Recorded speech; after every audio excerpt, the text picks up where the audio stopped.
People sometimes ask me if I've ever had any paranormal experiences, and I used to always laugh it off, telling them that I haven't. I never had any black-eyed children knocking on my door, asking to be let in.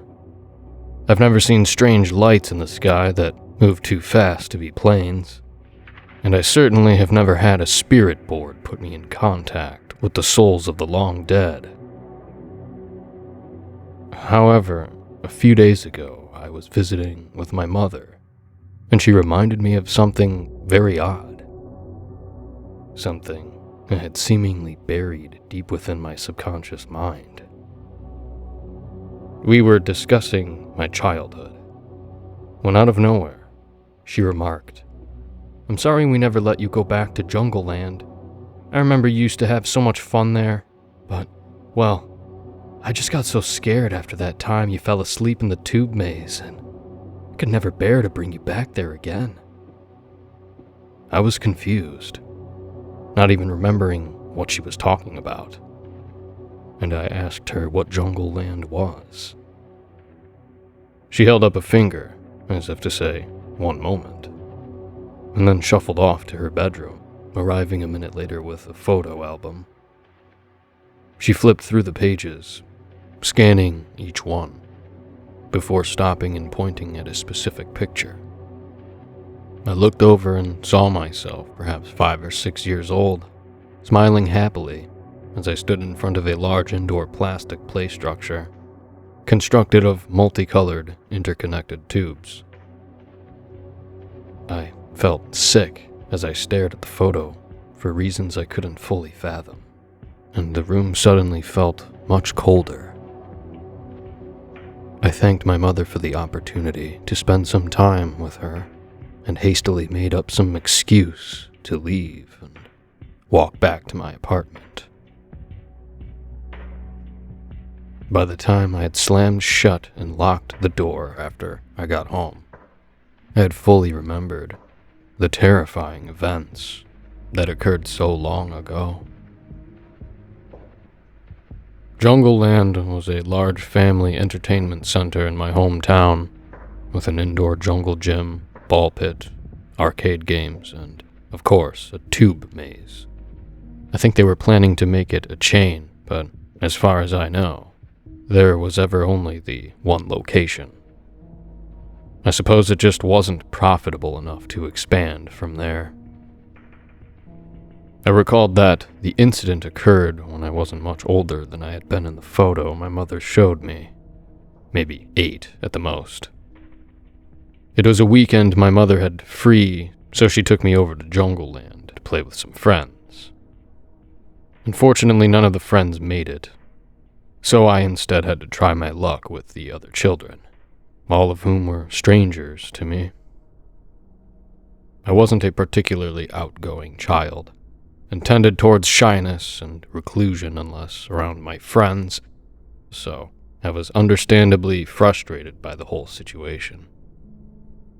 As I waited in the ball pit, despondently kicking around the multicolored balls in petulant annoyance, I suddenly heard a voice whisper to me from the direction of the tube maze. "Hey, what's your name?" I turned to look at who had spoken, and saw a young boy, about my age, peeking his head out of the entrance to the maze. He was smiling at me. "Sam, what's yours?" I asked cautiously, not used to talking with other kids who I didn't already know. "My name is Charlie.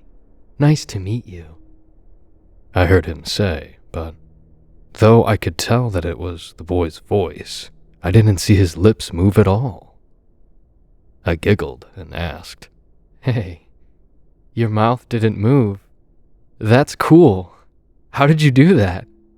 I heard the boy's voice again. "It's a magic trick. If you want, I can teach you how to do it. But you have to follow me." He gestured for me to follow him into the tube maze. Excited to have a new friend and learn the magic trick, I eagerly followed him, quickly forgetting the sadness I felt only moments before.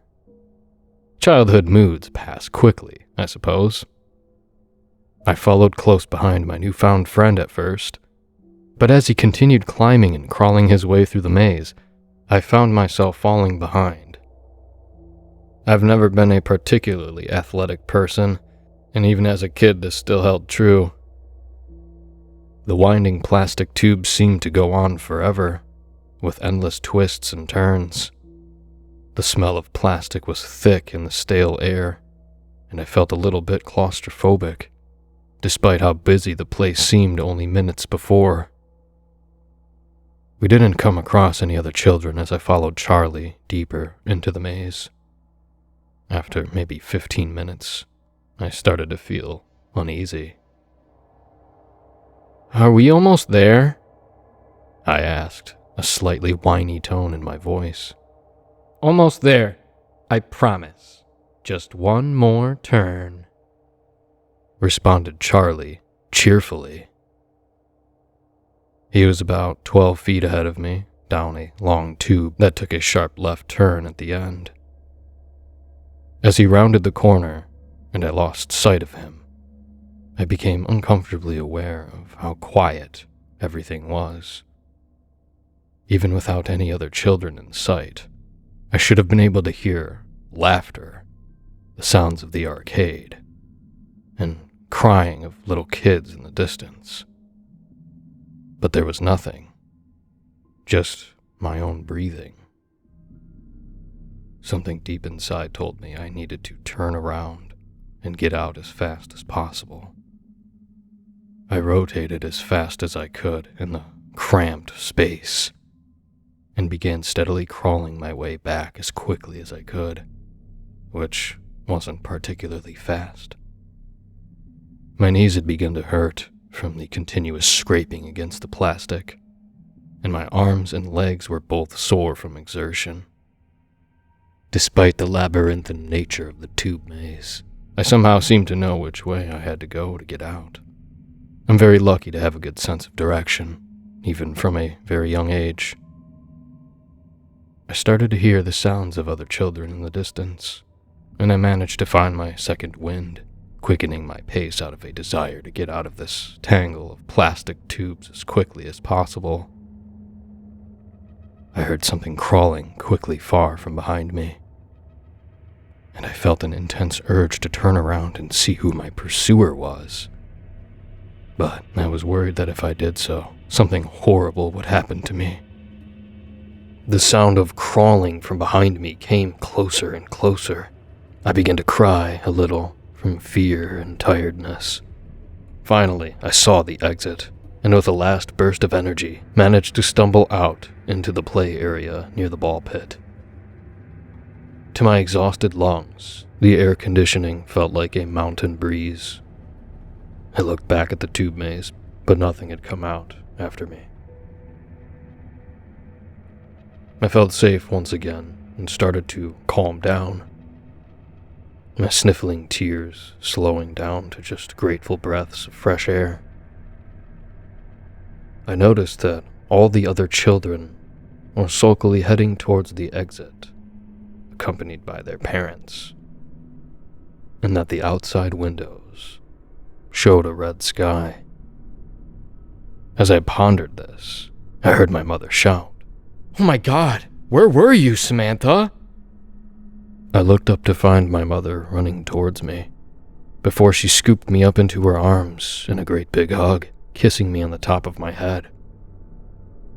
I was quite confused, not knowing why she was so worried, nor why it seemed to be closing time when I'd only been in the maze for 30 minutes at most. "You've been gone for hours, sweetheart. What happened?" she asked, visibly teary-eyed. "I was in the tube maze with Charlie, but I got scared. He was going to show me how to talk without using my mouth," I replied simply. "She must have fallen asleep in there," said a bored-looking Jungle Land employee, who I hadn't noticed earlier. "Good timing, too. It's time for y'all to get going. We have to clean the ball pit." With that, my mother grabbed my shoes from the cubby and carried me out to the car. continuing to ask me questions about if I was all right, seemingly more for her own comfort than mine. I wasn't paying attention, though. I was just focusing on the tube maze. Out one of the rounded convex plastic windows, I could see the angry, frowning face of Charlie. I had never seen such genuine hate in anyone's eyes before, nor have I since. I felt myself start to cry again as my mother patted me gently, reassuring me that everything was all right. After vividly remembering all that occurred, I suddenly snapped back to reality, realizing I was breathing heavily from stress. I started to calm down a little bit, telling myself that it all must have been some nightmare I experienced as a young child. I must have just fallen asleep in the tube maze and made up the whole thing in my head. Out of curiosity, I looked up Jungle Land on the internet, expecting to learn it had gone out of business during the pandemic or had been demolished to make way for an apartment building. Instead, I found something very disturbing. The first search result I found was a news article about Jungle Land shutting down, dated about 15 years ago. Shortly after my incident with Charlie. The whole center went out of business following a huge scandal. Parents just didn't feel comfortable bringing their kids there anymore after the news broke out. Apparently, 3 children went missing after visiting the establishment with no trace of where they could have gone. Their parents insist they last saw them entering the tube maze